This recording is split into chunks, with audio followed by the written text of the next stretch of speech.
Welcome to middle education. आप लोग का एक ही मैसेज आ रहा था कि प्लीज मिडिल एजुकेशन कक्षा 9वीं के गणित विषय का अभ्यास प्रश्न पत्र प्रोवाइड कराइए ताकि हमारी बेहतरीन तैयारी हो सके। तो लीजिए, अब आपके सामने गणित का लेकर के आ चुका हूं। एक एक प्रश्न के उत्तर को कवर करेंगे।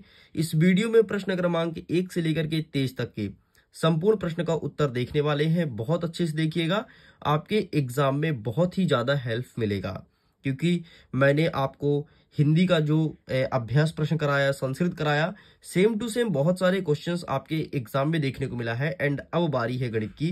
गणित वैसे बच्चों को टफ भी लगता है, लेकिन इस वीडियो को देखने के बाद गणित आपके लिए इजी हो जाएगा एंड क्वेश्चंस आपको पता लग जाएगी कौन कौन से क्वेश्चंस हमारे एग्जाम में आ रहे हैं। देख लीजिए, कुछ इस प्रकार से इंटरफेस रहेगा। आगे बढ़ते हैं तो यहाँ वेरियस प्रकार के इंस्ट्रक्शन मौजूद है, जिसे ध्यान से पढ़ लीजिए। और आगे बढ़ता हूं तो यहाँ पर स्पष्ट रूप से लिखा गया है। देखिए, यहाँ पर लिखा है, this is middle education provided mock set to help students experience the exam pattern before hand.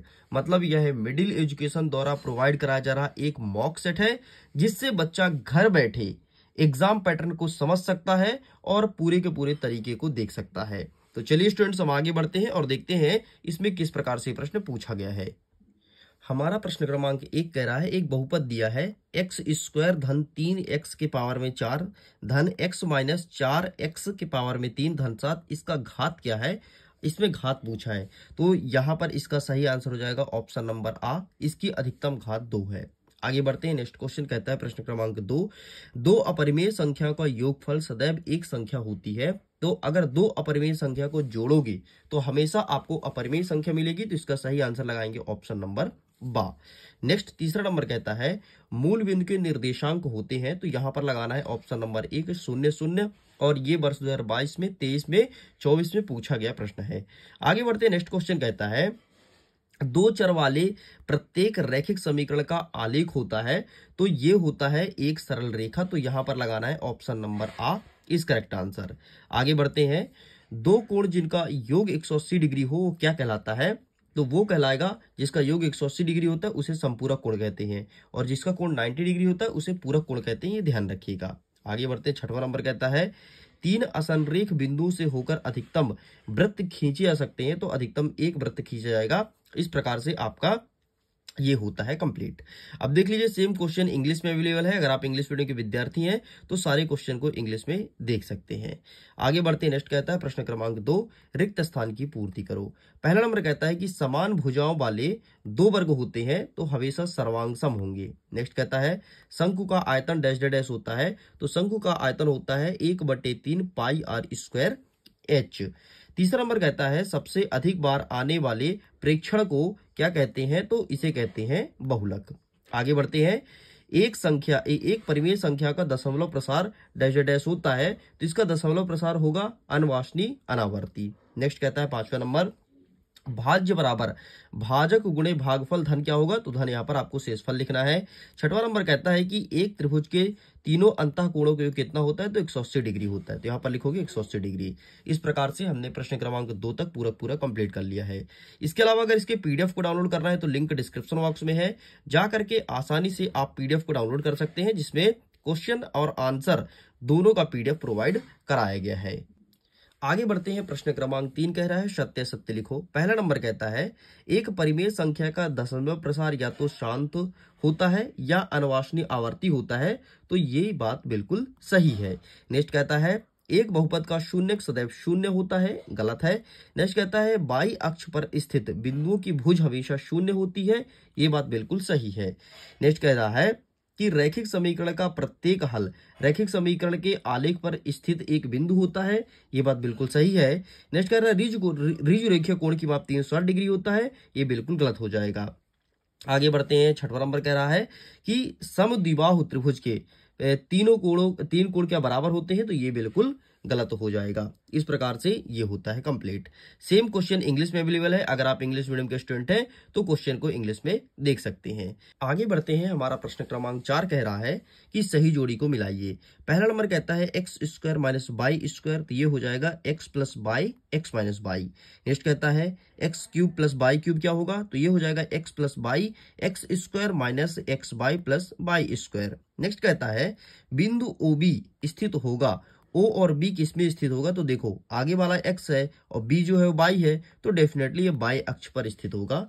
Next आपका कह रहा है एक बिंदु दिया है ए और ओ, ये कहां पर स्थित होगा, तो इसका सही आंसर लिखना है आपको एक्स अक्ष पर ये स्थित होगा। ठीक, तो एक्स अक्ष हो जाएगा। नेक्स्ट कहता है 90 डिग्री से कम वाला कोण क्या होगा, तो 90 डिग्री से जो कम कोण होता है उसे न्यून कोण कहते हैं। एंड वह चतुर्भुज जिसकी समझ या सम्मुख भुजाएं बराबर होती है उसे क्या कहते हैं, तो उसे कहते हैं समांतर चतुर्भुज। इस प्रकार से होता है कंप्लीट। सेम क्वेश्चन इंग्लिश में अवेलेबल है, प्लीज आप इसे देख लीजिए। आगे बढ़ते हैं। प्रश्न क्रमांक 5 कह रहा है कि एक शब्द में या एक वाक्य में उत्तर देना है। पहला नंबर कहता है कि कार्तिकेय तल में किसी बिंदु की स्थिति निर्धारित करने वाली क्षैतिज और ऊर्ध्वाधर रेखा का नाम क्या होगा, तो एक्स और वाई अक्ष आपको लिखना है। नेक्स्ट कह रहा है कि 4x धन 3y बराबर y का एक हल है, तो ये हो जाएगा 0 और कॉमा 4 यहां पर लिख दो, आपका सही उत्तर हो जाएगा। नेक्स्ट कह रहा है त्रिभुज के तीनों कोणों का योग कितना होता है, 180 डिग्री होता है। किसी समांतर चतुर्भुज का एक विकर्ण उसे कितने सर्वांगसम त्रिभुजों में विभाजित करता है, तो यहाँ पर 2 में विभाजित करता है। नेक्स्ट कहता है चक्रीय सम चतुर्भुज क्या कहलाता है, तो वो एक वर्ग कहलाता है। नेक्स्ट कह रहा है एक वृत्त जिस तल पर स्थित है उसे कितने भागों में विभाजित करता है, तो उसे जीवा कहते हैं, तो यहाँ पर आपको जीवा लिखना है। नेक्स्ट देखिए, यही सब क्वेश्चन इंग्लिश में अवेलेबल है, आप इसे देख सकते हैं। आगे बढ़ते हैं प्रश्न क्रमांक 6 से, और सारे प्रश्न का उत्तर यहीं पर कवर अप करेंगे। बाकी इसका पीडीएफ को डाउनलोड कर सकते हो, लिंक डिस्क्रिप्शन बॉक्स में दिया गया है। तो चलिए फटाफट हम आगे क्वेश्चन के आंसर को देखते हैं।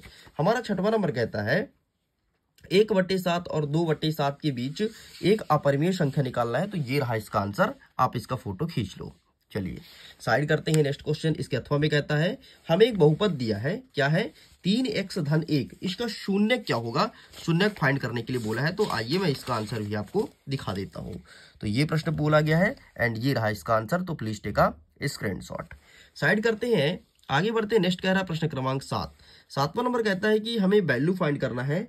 64 के पावर में 1/2 है और 32 के पावर में 1/5 है, इसका मान निकालना है। तो ये रहा है आपके सामने, देखिए 64 के पावर में 1/2 और 32 के पावर में 1/2, दोनों का आंसर यहाँ पर लिखा गया है।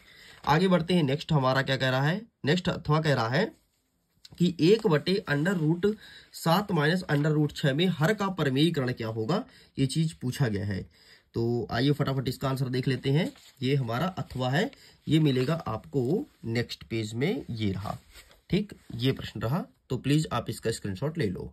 चलिए आगे बढ़ते हैं। नेक्स्ट क्वेश्चन क्या कहता है, 8वां नंबर। 8वां नंबर कहता है px का मान दिया है 10x minus 4x square minus 3, इसमें p0, p1 और p-2 रख करके इसका वैल्यू हमें फाइंड करना है कि इसका मान क्या क्या आएगा।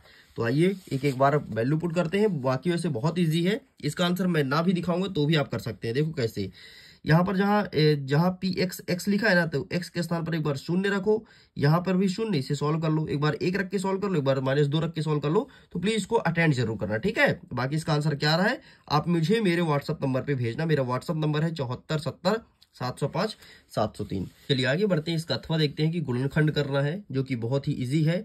तो प्लीज मैं चाहता हूं आप इसे स्वयं अटेंड करें, यह आपके लिए एक होमवर्क है। नेक्स्ट बढ़ते हैं प्रश्न क्रमांक 9 की तरफ। 9वां नंबर कहता है हमें एक बिंदु दिया है 0 और 2, -1 और 0। कहता है कि किस अक्ष में स्थित है, हमें इसका अक्ष पहचानना है। तो देखो भाई, इसका आंसर मैं आपको दिखा देता हूं कि इसका सही उत्तर क्या हो जाएगा। 1 सेकंड ना, ये रहा आपके सामने इसका आंसर। ठीक, तो प्लीज आप इसका स्क्रीनशॉट ले लो। 10वां नंबर, यही पूरा उत्तर लिखना है। नेक्स्ट कह रहा है कि बिंदु दिया है 7 और 9 में अक्षों का मान बताना है कि किस अक्ष में स्थित होगा। तो जो 7 है वो x अक्ष में होगा और जो 9 है वो आपके y अक्ष में हो जाएगा। 10वां नंबर कह रहा है कि एक समीकरण दिया गया है 3y धन 4 बराबर 0 के 2 हल बताना है कि 2 हल कौन कौन से हो जाएंगे। तो ये रहा इसका आंसर, आप इसका भी फोटो खींच लो। ये रहा 9वां नंबर का, तो प्लीज टेक अ स्क्रीनशॉट। आगे बढ़ते हैं। नेक्स्ट कह रहा है प्रश्न क्रमांक 10 का अथवा कि 2 और 14 से होकर जाने वाली एक समीकरण बताना है। तो समीकरण आप कुछ भी लिख सकते हो, आप लिख दो सिंपल सा 2x स्क्वायर धन 14y बराबर 0, कुछ भी लिख सकते हो, कोई एक समीकरण आपको दिखाना था। आगे बढ़ते हैं। नेक्स्ट कह रहा है 11वां नंबर कि हमें एक बिंदु दिया है -2 और 7, इसमें भुज और कोटि का मान बताना है। तो आपका भुज हो जाएगा -2 और कोटि हो जाएगा 7। ठीक ऐसे ही अथवा में इसमें भुज कोटि पूछा है तो भुज आपका आगे वाला हो जाएगा 5 और कोटि हो जाएगा आपका 7। आगे बढ़ते हैं, नेक्स्ट कह रहा है कि प्रश्न क्रमांक 12, 2x धन 3y बराबर 4.37 और इसमें दिया है ax धन by धन c बराबर 0 के रूप में व्यक्त कीजिए। मतलब इसका वैल्यू हमें फाइंड करना है, इसके रूप में हमें व्यक्त करना है। तो ये रहा है आपके सामने इसका आंसर। तो प्लीज आप इसके आंसर का फोटो खींच लो। आगे बढ़ते हैं, नेक्स्ट हमारा अथवा कहता है कि k का मान ज्ञात कीजिए जहां पर x का मान 2 दिया हो और y का मान 1 दिया हो। बहुत ही इजी है, सिंपल सा। जहां पर x का मान 2 है तो x के स्थान पर 2 रखिए, y के स्थान पर 1 रखिए, सॉल्व कर दीजिए, आपका आंसर आ जाएगा। आगे बढ़ते हैं, 13वां नंबर कह रहा है कि दी गई आकृति कोण PQR बराबर कोण PRQ हो तो सिद्ध कीजिए कि PQS बराबर होगा कोण PRT के। ये प्रश्न पूछा गया है। तो आइए फटाफट इसका आंसर हम दिखा देते हैं। तो ये रहा है आपके सामने सिद्ध करने वाला। एक सेकंड मैं क्रमशः दिखाऊंगा, बकायदे आराम से इसका स्क्रीनशॉट लीजिएगा, ठीक है। ये बाकी इसका पीडीएफ डाउनलोड करोगे तो आपको क्वेश्चन पेपर विथ सॉल्यूशन मिल जाएगा, तो जा करके जल्दी से डाउनलोड कर सकते हैं और सारे क्वेश्चन को बेहतरीन ढंग से प्रिपेयर कर लीजिएगा, क्योंकि ये वीडियो चाहे आपका बेसिक हो या स्टैंडर्ड, दोनों बच्चों के लिए इंपॉर्टेंट होना है। आगे अथवा हम देख लीजिए, त्रिभुज एबीसी में कोण ए का समद्विभाजक एडी भुजा बीसी पर लंब है तो दर्शाइए कि एबी बराबर एसी होगा। ये प्रश्न पूछा है। ये है 13 का अथवा। तो आइए फटाफट इसका आंसर मैं दिखा देता हूं। तो ये रहा है आपके सामने आंसर, ठीक। वेट कीजिएगा जरा, मैं आपके सामने प्रॉपर वे में आंसर दिखाऊंगा ताकि आप इसका फोटो भी खींच सकें। ये रहा, ठीक, ये रहा आपका प्रश्न, ठीक है, एंड ये रहा है आपके सामने पूरा आंसर। चलिए आगे बढ़ते हैं। नेक्स्ट कह रहा है, नेक्स्ट हमारा 14 नंबर कहता है कि एक चतुर्भुज दिया है, चतुर्भुज का मान 3:5:9:13 के अनुपात में है, तो चतुर्भुज के सभी कोणों का मान बताना है कि चतुर्भुज के सारे कोण का मान क्या हो जाएगा। तो आइए क्रमशः इसका आंसर दिखाता हूं। ये रहा, ये इसका फोटो क्लिक करो, ठीक है, एंड आगे बढ़ते हैं। ये रहा एंड ये रहा, बस इस प्रकार से आपको लिख करके चले जाना है। नेक्स्ट हम आगे बढ़ते हैं। इसके अथवा में कहता है कि किसी चक्रीय चतुर्भुज, इसमें कोण ए बराबर 100 डिग्री, कोण बी बराबर 50 डिग्री, कोण डी बराबर 130 डिग्री है, तो कोण सी का मान ज्ञात करना है कि क्या हो जाएगा कोण सी का मान।